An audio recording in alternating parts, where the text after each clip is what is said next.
They tried to evict me from my own dock and ended up paying 7 times more rent than ever before. I own a quiet little lakeside cabin I inherited from my uncle, complete with a private dock that stretches out into the water, peaceful, untouched, and legally mine. For over 20 years, our family enjoyed that dock. But then came the new HOA president, Karen, of course, who moved in 2 cabins down and thought she ran the whole lake. One morning, I was sitting on my dock, coffee in hand, when 2 sheriff cruisers pulled up to my driveway. I was stunned.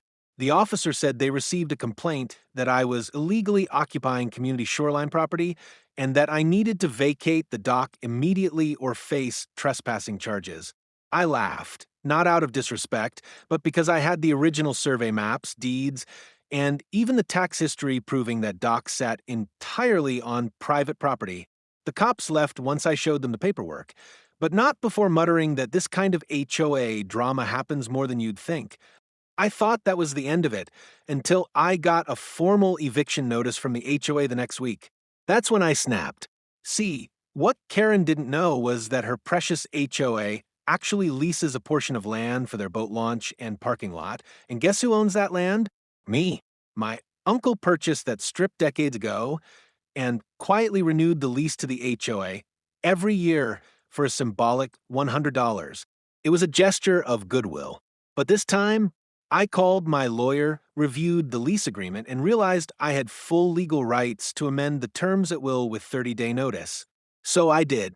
I sent the HOA a certified letter increasing the annual lease rate from $100 to $7,000, effective immediately upon renewal. Karen lost her mind. Angry emails, legal threats, community votes.